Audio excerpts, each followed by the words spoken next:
Welcome to Dwellings, a podcast from the City of San Jose Housing Department, where we talk with thought leaders about ending homelessness, building affordable housing, and key housing policies. I'm Jeff Scott, and I'll be your host for Season 3 of Dwellings. On today's episode, I'm joined by Chad Bohorquez, Chief Program Officer at Destination Home, and Greg Pensinger, Homelessness Response Manager from the City of San Jose's Housing Department. We're going to be talking about the Lived Experience Advisory Board and how homelessness solutions are evolving to better meet the needs of homeless residents. Chad, let's start with you. Can you introduce yourselves to our audience and tell people what you do for Destination Home? Hi, Jeff. Yes, my name is Chad Bohorquez. I'm the Chief Program Officer of Destination Home, and I lead all of our initiatives and program work around ending and preventing homelessness in Santa Clara County. Nice to have you with us. Thanks for making time to talk today. And Greg, how about you? What's your role in the housing department? Hi, Jeff. Yeah, I'm Greg Pensinger. I'm the Homelessness Response Manager in our Homelessness Response team here in the City of San Jose's Housing Department. And basically, I oversee a lot of our housing-based and crisis-based interventions as far as our homeless resources and initiatives. Thank you, too, for joining us, Greg. Appreciate it. Chad, my first question, I'll start with you. Can you tell our audience, what is the LEAB? The LEAB is the Lived Experience Advisory Board. You could think of it as like a consumer advisory board, but it's kind of has a unique take here in Santa Clara County in that it's really an independent, kind of autonomous board of people who all have current or former experience of homelessness. And I actually wanted to read the LEAB's current mission statement because I think it's really powerful and gives a great sense of kind of, this was kind of collectively written by the board itself. So this is what the LEAB is from the board's perspective.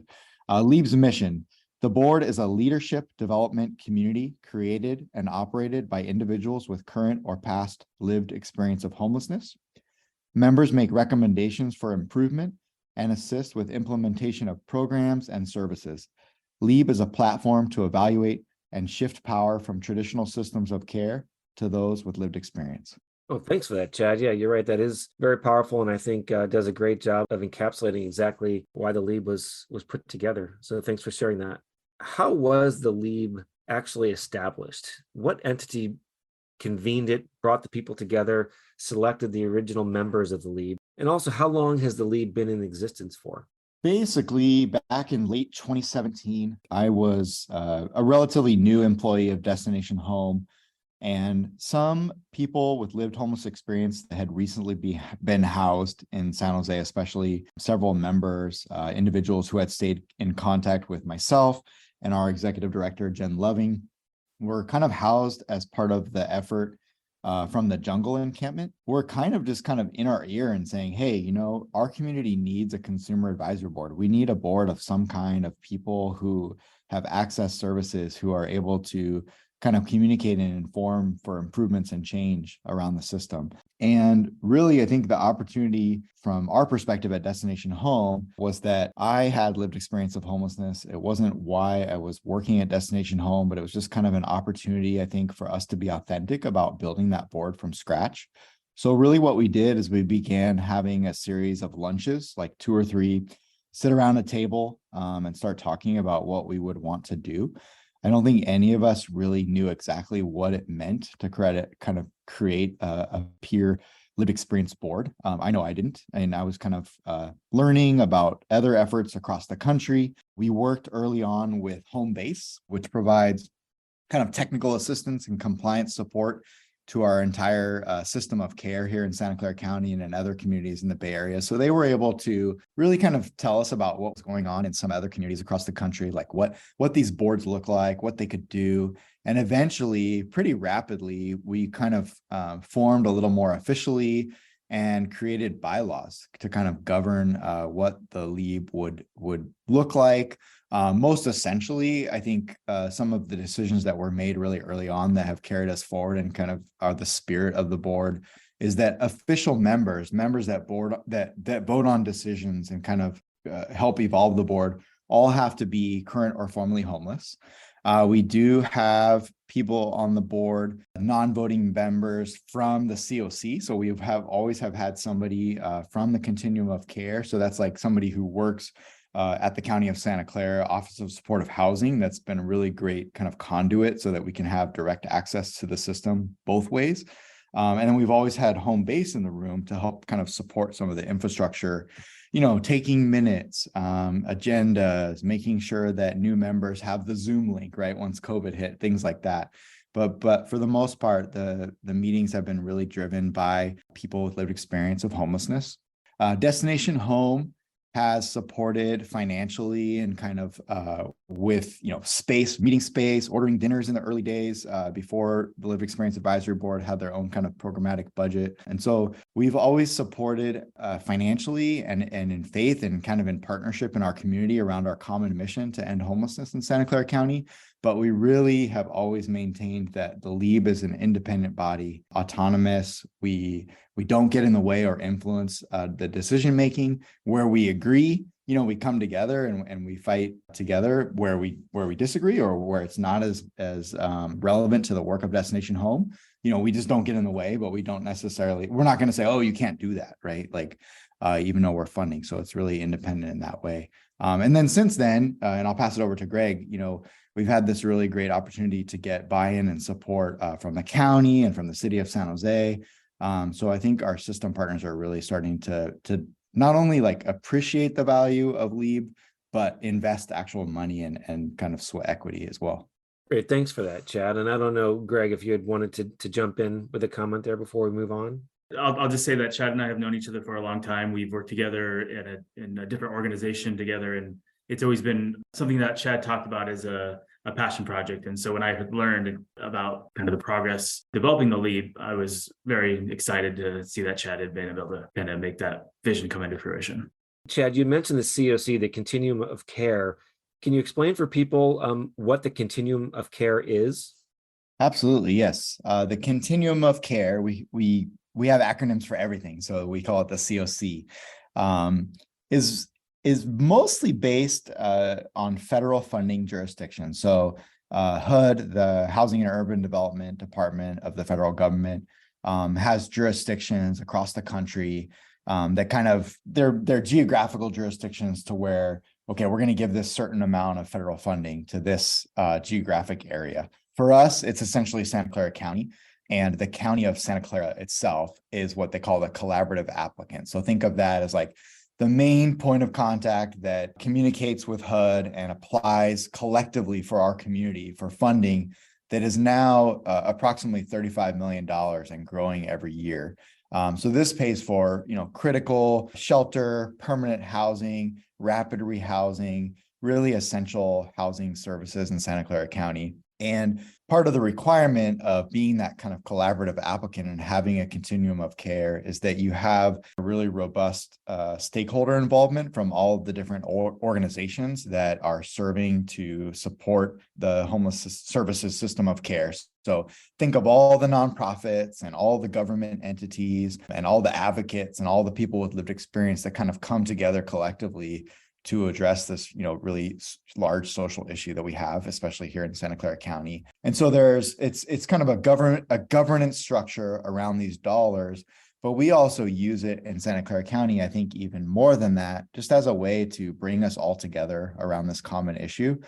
So there's regular meetings, there's trainings, there are best practice resources, and just kind of a collective effort that we can all share and learn from each other and lean on each other so that solving homelessness and preventing homelessness in Santa Clara County is not a one organization job, or it's not the job solely of the city of San Jose. It's like a collective responsibility that we have in our community. So Greg, from the city's perspective on an issue like homelessness, why is it so important and so valuable to get the input from people with lived experience? Yeah, Jeff, I think it's a great question and one that probably has not been asked for long enough. I think, for a long time, the approach has been very patriarchal, top down. We know what's best for you. Whereas now, as we're starting to share power, we're starting to learn what the experience is and how we could implement those experiences and voices into the work that we fund as a city.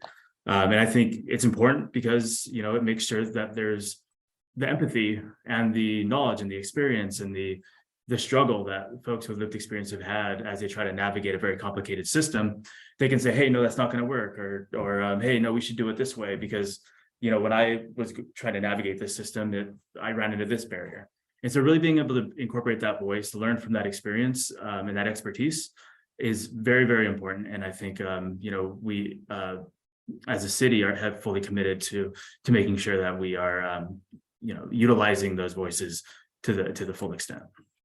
Greg, when we talk about getting input from people with lived experience, are we talking about input for the physical construction of housing or of a shelter, or are we talking about input for processes and systems to deliver services, or is it some combination of the above? It's the full gamut. So for instance, we were in a recent meeting with Public Works where a partner over there complimented Claudine, who's the director of the LEAD, on her paint choices at the new Guadalupe interim housing facility that we're going to be opening up. So they were there on the ground helping to choose what the design would be of that facility and community when it opens up. But I think even more importantly, though, it's the policy and the way we approach the services that we want to fund, so that when we have an operator or an agency that we might select to run interim housing community or rapid rehousing program or an outreach program, that we're really doing our due diligence, collecting that feedback from folks with lived experience, and making sure that those programs are at the design phase are including those voices and that experience of lived experience folks.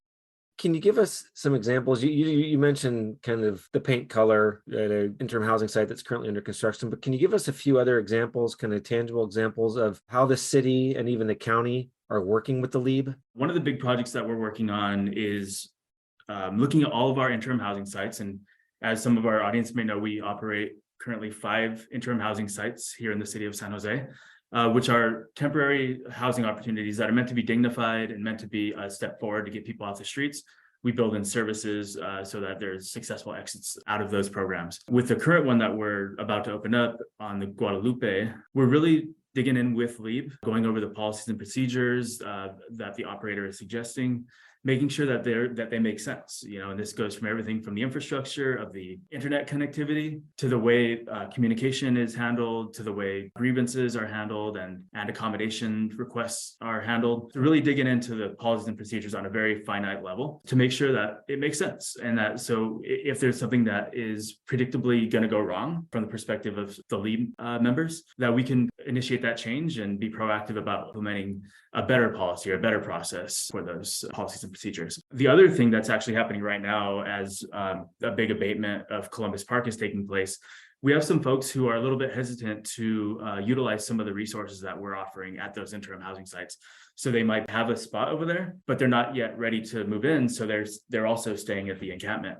And so, with Chad and his team and I and our team here at the city got together, we developed a process wherein some LEAB members would actually go out to the park alongside our staff, go have the conversation with those folks about kind of what's holding them back, kind of what their concerns are. And so as we speak, we're having that feedback, we're developing that feedback loop so we could better learn about how we can make those that process more welcoming to individuals and those resources more utilized. And so it's been going great. We've just started it this week, and we're really hoping to build on this sort of small pilot to see how we can work together more robustly and into the future.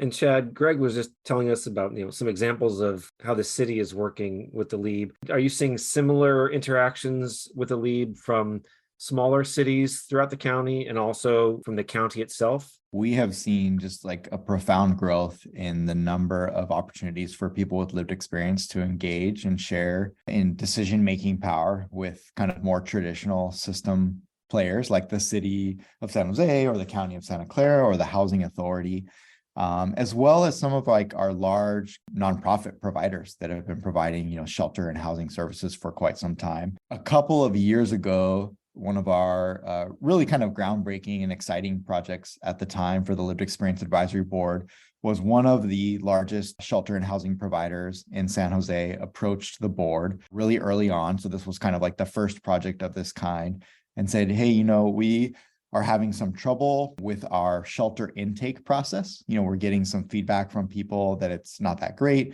And we would love for your board to help us kind of audit that process and review that process and make some recommendations. And so the Lived Experience Advisory Board went down actually a 9-month process that involved surveying people staying at the shelter, surveying staff providing services on multiple different shifts because it was a 24-hour operation, having several focus groups. Some people like, more of a one-on-one kind of survey approach. Others kind of like to be in a group and just kind of have a conversation, as well as being able to actually go through the shelter process, kind of like a secret shopper type scenario, and then kind of put all of that information together, because through all of those kind of data collection methods, if you will, we gathered quite a bit of information and put it together into a real kind of professional report that we were able to present to the leadership of that organization. And I think there were some really great both positive and constructive recommendations in that report. But the most powerful thing, I think, that came out of the initial conversation where we were able to share the findings with leadership was kind of a new level of accountability, because Lee basically said, we did all this work. It's great. We think the recommendations are strong. We think that we collected a lot of data and feel good about what we're sharing with you. But all of that will be for nothing if you can't come back and tell us like what you did with this information after a period of time.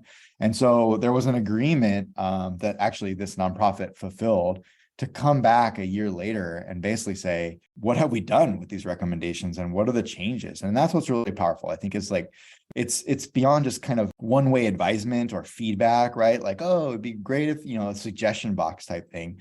It's a really collaborative process, an ongoing dialogue about like, oh, you made these recommendations. Because of that, we made these programmatic changes, and now we're seeing these improvements. And that has been really powerful. I think other areas where people with lived experience, and especially the Lived Experience Advisory Board, has been heavily involved with the county and now the city for quite some time now, are on policy recommendations, as Greg mentioned, grievance recommendations, what kinds of services are being provided at sites. How do we get to a place where even if we have different providers and different physical buildings, there's some uniformity in the services provided so that we can know what to expect, and there's a basic level of care that's provided across the system, as well as pretty major funding recommendations. So people with lived experience have been on the review panels for HUD funding, state funding, local funding recommendations to both weigh in on where the priority should be. So to say, hey, we really think that more funding should go toward shelter or interim solutions or homelessness prevention, for example, as well as, the actual providers that based on their proposals and their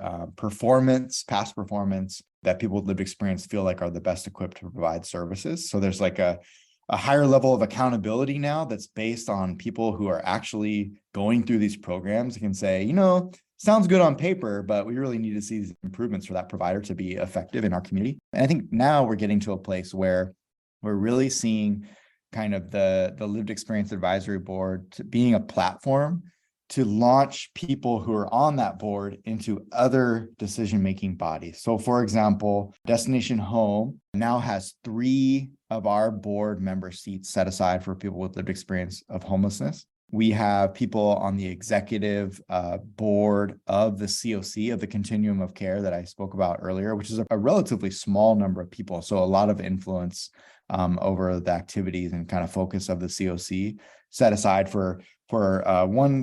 There's one spot for someone with lived homeless experience, and then there's one similar but more focused for a youth with lived homeless experience. So that's exciting. And then super recently, but I think really kind of shows like how the progress has gone, the mayor of San Jose, Mayor Liccardo, really strived to get a seat on the HCDC commission. So the Housing and Community Development Commission, set aside for someone with lived experience of homelessness. And so we have been partnering with the city of San Jose to make sure that we're supporting people to apply for that opportunity.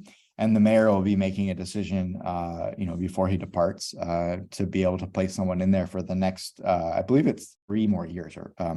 So that's really exciting because all of the really critical affordable housing and housing decisions kind of go through the HCDC commission.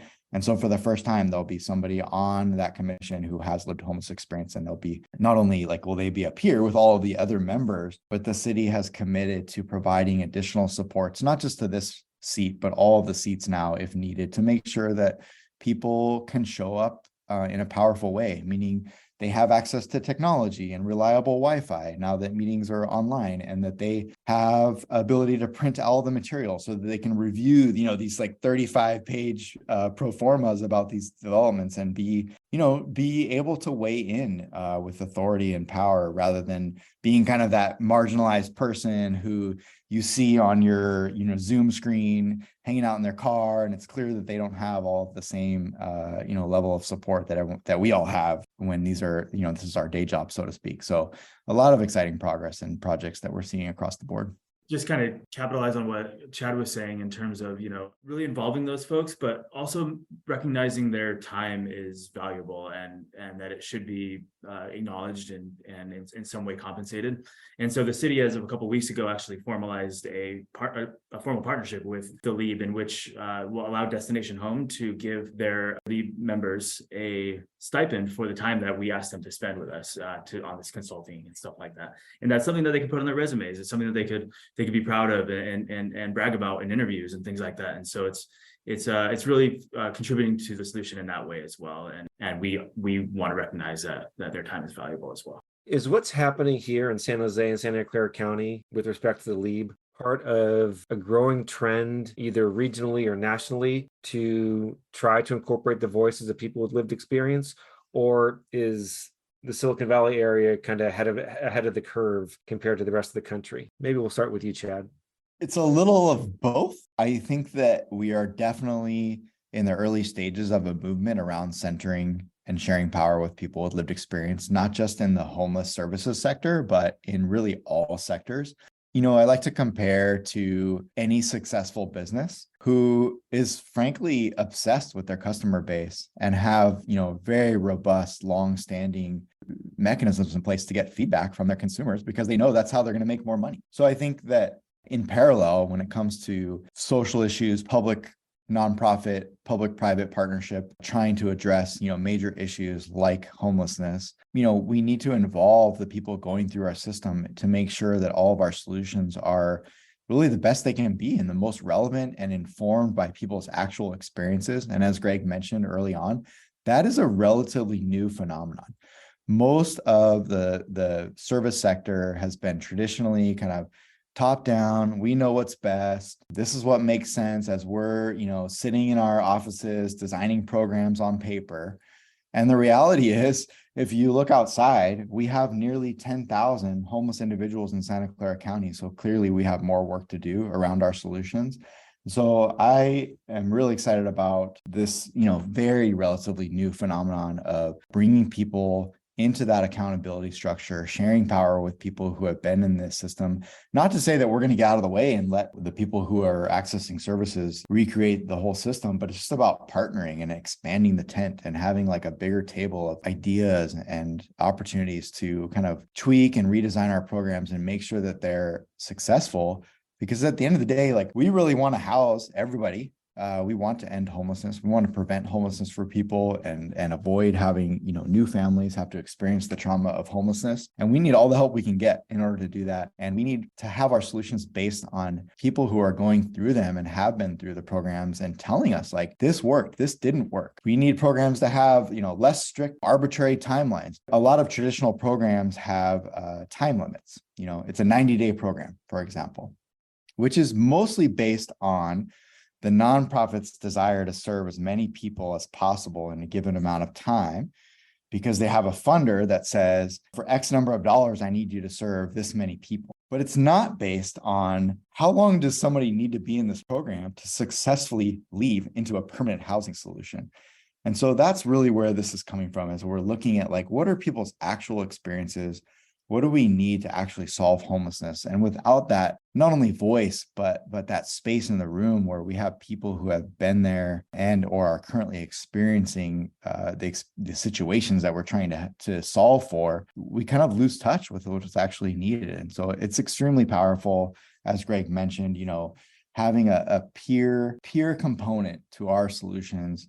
We have such tremendous people working in our nonprofit and public sector partners toward ending homelessness. And it's just really about, like, this is the final frontier. This was the missing piece. We never really aggressively incorporated people who had been experiencing homelessness into our system until, I would say, 5 years ago. really authentically across the system. And then just the last point, I've only recently discovered that this is kind of a movement across the country and in other realms. We had a really exciting panel last week with the Silicon Valley Council of Nonprofits, where we had people from other sectors talking about very similar work.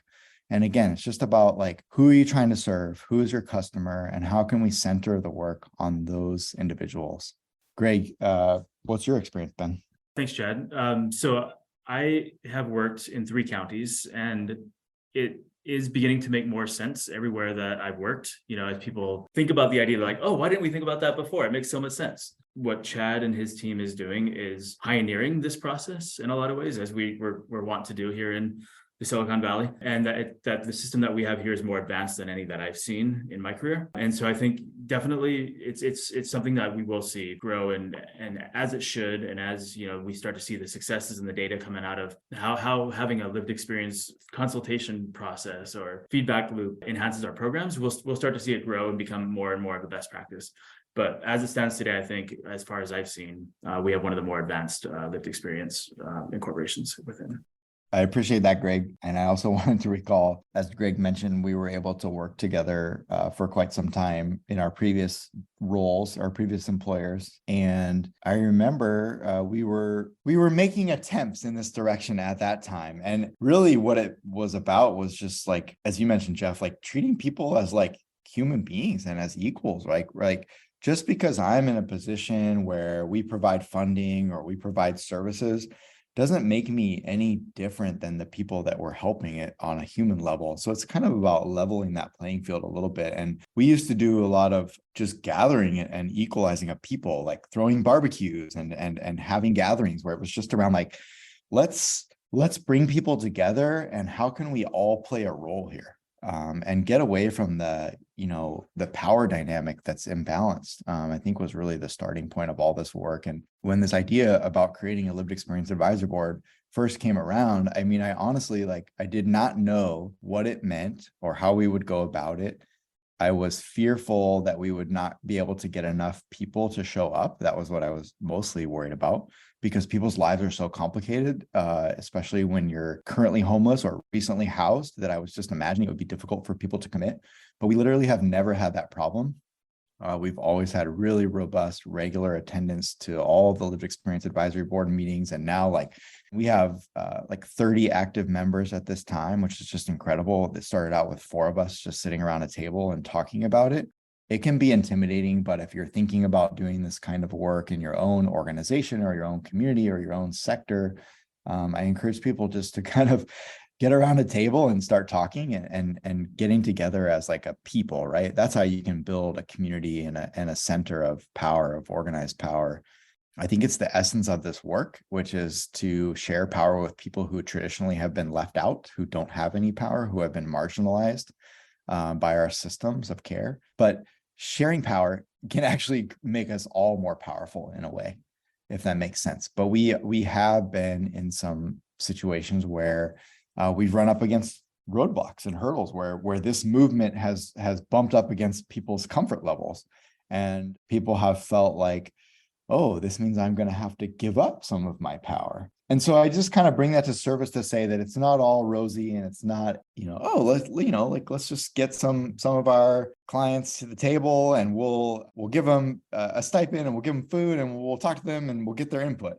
There is a very real movement that's kind of been generating, and we're learning along the way, and we've made some stumbles, but it is about building a base of power so that people with lived experience can have influence on how they're treated, how services are offered to them, how people are in extremely traumatic, compromised situations coming to us, collectively us, for help, whether it's to the city of San Jose City Hall front door and saying, I'm homeless, I need help, or I'm about to be homeless, I need help, or I live in my vehicle, to all the myriad of organizations that make up the continuum of care. And I think we owe it to people who are in these situations to put ourselves in their shoes as much as possible and create experiences that are welcoming and are building people up and getting people back into the fold and becoming part of our community. Very well said, Chad. Very powerful. I can tell it comes through that you're very passionate about this. Greg, I have a question for you about what has the city learned, or are there tangible examples that you can share with our audience about results that have been achieved in collaboration with the LEAB? Yeah, I'll start off by saying that my favorite meetings every single week are the ones that I get to share time with members of the LEAB or others with lived experience, because they make those meetings dynamic, fruitful. They don't let us, they keep us accountable because they have a stake in this issue more than any of us sitting in City Hall do. And I think that informs everything that we do, from our director all the way down to, the folks on the ground who are doing this work on behalf of the city. Learn constantly that we need to be accountable for the decisions we make, the actions we take, and the programs that we support in our community.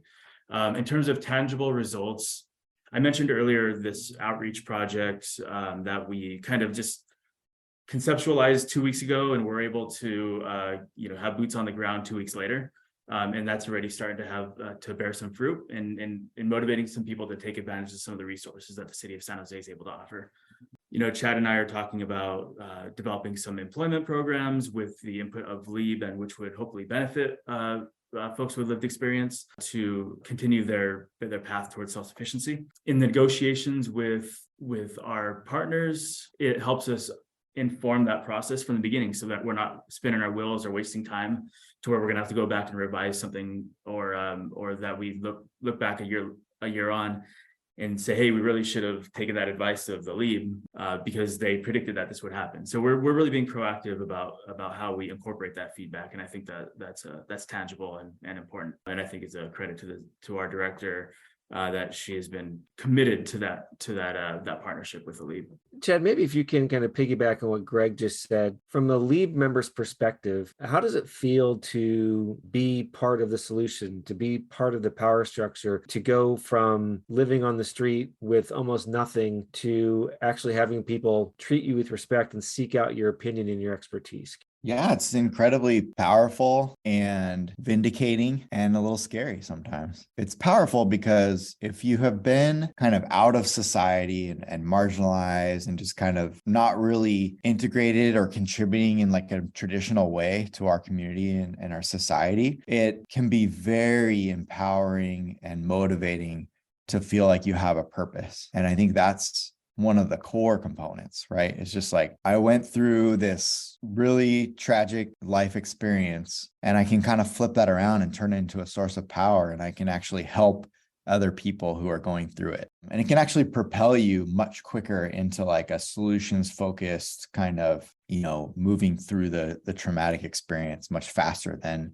if you're kind of on your own, right? Trying to figure out like, how am I going to give back? What is my purpose after I lost everything and kind of have to rewrite my history and rewrite my life? It's vindicating because I have stayed in shelters and interacted with people on the front lines and have experienced some of the real life hurdles and barriers to accessing services. So to have somebody actually want to hear about those things and make improvements based on that experience is like, if you only knew how hard it is. Now that I've spent so much time on the other end and building the systems, and we always have these really great ideas, and we have such tremendous resources in Santa Clara County to help people. But the path to access those resources is not always clear or accessible to the people that we're trying to serve. So it can be really vindicating to be heard and to be able to actually influence and make that better for people. And it's scary too, because we get into these meetings where people really seem like they know what they're talking about, and they're kind of have their awesome,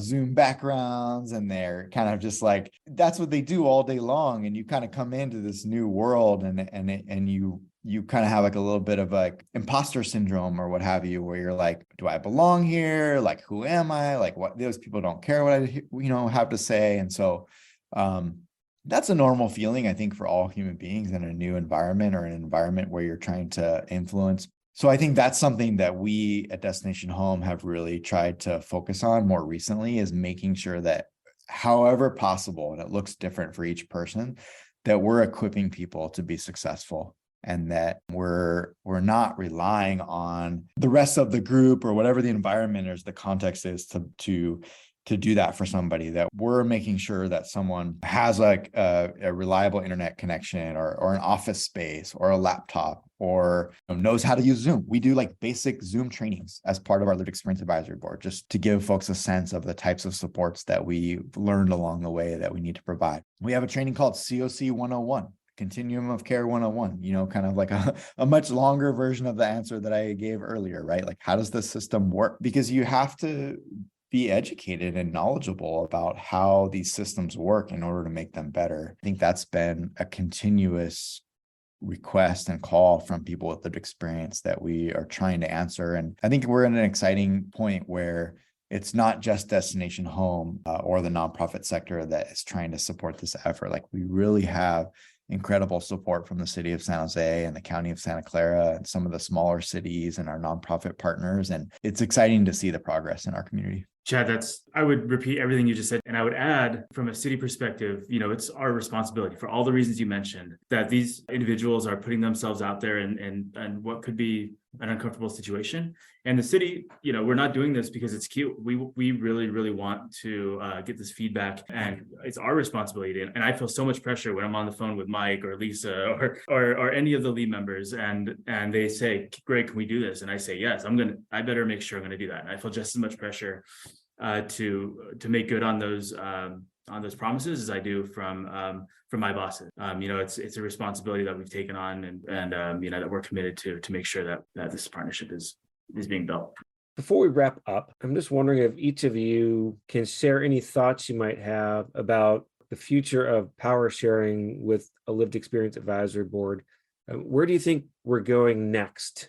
I think it is the future. It's got to be a part of every decision that's made by any city, county, COC, nonprofit, to have the voices of the people that they're meant to serve incorporated into their work plans. There's a barrier, and I think sometimes Chad and I have both acknowledged it in here, where sometimes we think that just because someone might not have a home, that they're somehow less intelligent, less able. And so we got to get over that hump as a community, and as our collective consciousness has to change to realize that these are human beings. They're intelligent people with good ideas and ambition. And we just got to provide those opportunities for them to continue to contribute to their community. Throughout my 11+ year career, some of the most intelligent, creative, and ambitious and driven, and any positive adjective you could put out there, have also happened to not have a home to go home to. And so we got to get over that hump of thinking that they're somehow an other or different from the rest of us. And we got to make sure that their voices are incorporated. And I think it is the future. Chad, I'll go to you. Yeah, thanks, Greg. I think for us, it's right on the frontier, a couple of efforts that we are really working to drive at Destination Home and through the Lived Experience Advisory Board and other lived experience groups that we've been able to support. There's a really exciting, relatively new group called the Youth Action Board, which is a lived experience board for youth in our continuum of care. We have another group that is solely focused coming out of our homelessness prevention system, which is nearing $20 million program that prevents homelessness for almost 2,000 households per year. It has had a tremendous impact on kind of stemming the tide for people coming into homelessness in Santa Clara County. So we want to continue to kind of cultivate the different groups and the different power bases and movements and support the individuals in those groups and provide resources so that the groups can take themselves in whatever direction they want to go. I think we want to kind of increase the presence of us talking and sharing learnings about lived experience and power sharing at a state and national level. I think also when it comes to our nonprofit service providing partners, as Greg mentioned, I think we have some work to do to integrate the value of peer-to-peer support and the value of people with lived experience and how they can contribute to the actual services being provided. Not as like it's inherently better to have people in our organization who have lived experience because they've been there and they know that, but there are actual tangible benefits of having people on the front lines and interacting kind of with people on the streets, peer to peer, to help people feel more comfortable more levels of trust and kind of coming into the fold and accessing all these wonderful interim and permanent housing solutions that our community is building. So we'd like to see an increase there. And then finally, we want to keep kind of experimenting and expanding the number of tables where decisions are made, where we have people who are impacted by our systems. I don't think it's impossible to see a day where we have someone running for city council who is formerly homeless, right? Maybe someone who was able to be successfully sitting on the HCDC commission, for example. So we want to continue to find where decisions are being made, where we need to expand the table and have more people with lived experience involved, and support individuals to be successful wherever that takes them. Again, Chad and Greg, thank you both very much for your time, for sharing your thoughts, and for informing our audience about the Lived Experience Advisory Board. We really appreciate everything that you've been able to share with us today. Thanks so much, Chad and Greg, for joining me on today's episode. To learn more about the Lived Experience Advisory Board, please visit leabsv.org. Thanks for listening to Dwellings, the City of San Jose Housing Department podcast. Our theme music is Speed City, composed and performed by Attain Charles. Thanks to San Jose Jazz for letting us use their music. If you like the show, please subscribe and share with your friends and family. If you're looking for more ways to help address housing and homelessness issues in San Jose, please check out the show notes. You can follow the Housing Department on social media. We're on Twitter and Facebook at SJ City Housing. And if you have questions or comments about today's episode, please send them to housingcoms@sanjoseca.gov. The artwork on our website was created by Chelsea Palacio. Dwellings is produced by me, Jeff Scott, and Jose Chavez of the Housing Department.